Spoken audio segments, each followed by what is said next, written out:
The book of 2 Samuel. Check out the video on 1 Samuel where we were introduced to the book's three main characters, Samuel, Saul, and David, and then also to the book's literary design, which first introduced Samuel and then traced the rise and fall of King Saul in contrast to the rise of King David. 2 Samuel tells the story of David as Israel's king, and in two movements. There's a season of success and of blessing, followed by a huge moral failure and then its sad consequences. And then the book ends with this well-crafted conclusion that reflects back on the good and the bad in David's life, generating hope for a future king to come from his line. So 2 Samuel picks up after Saul's death, and David surprises everyone by composing this long poem where he laments the death of the very man who tried to murder him. And so once again, the author, he's presenting David's humility and compassion. He's a man who grieves the death even of his own enemies. After this, David experiences a season of success and God's blessing. All of the Israelite tribes, they come to David and then they ask him to unify all the tribes as their king.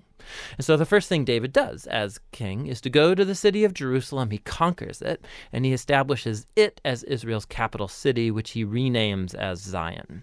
And from there, David goes on and he wins many battles and expands Israel's territory. Now, after making Jerusalem the political capital of Israel, he wants to make it their religious capital as well. And so he has the Ark of the Covenant moved into the city. And then in 2 Samuel 7, he tells God, now that Israel has a permanent home, he thinks that God's presence should also get a permanent house. So he asks if he can build a temple for the God of Israel. But God says to David, thank you for that thought, but actually I'm going to build you a house, a dynasty.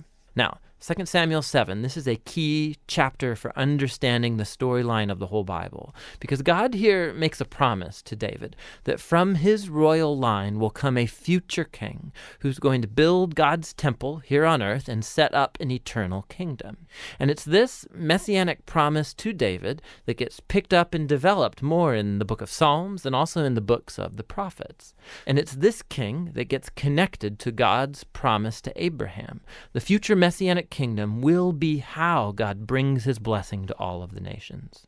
And it's right here, in the midst of all this divine blessing, that things go horribly wrong. David makes a fatal mistake. Not fatal for him, but for a man named Uriah, one of David's prize soldiers. So from his rooftop, David sees Uriah's wife, Bathsheba, bathing. David finds her, he sleeps with her, gets her pregnant, and then he tries to cover the whole thing up by having Uriah assassinated and then marrying her. It's just horrible.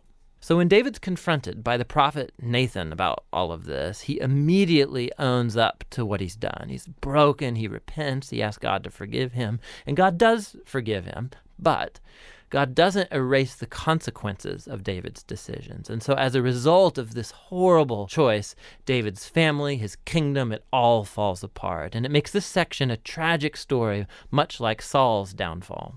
So David's sons end up repeating his own mistakes, but in even more tragic ways. So Amnon sexually abuses his sister Tamar, and then their brother Absalom finds out about all of this and has Amnon assassinated. And then Absalom goes and he hatches the secret plan to oust his father David from power, and he launches this full-scale rebellion.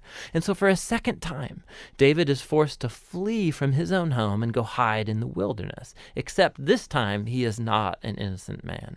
The rebellion ends when David's son is murdered, when it breaks David's heart. And so once again, he laments over the very man who tried to kill him.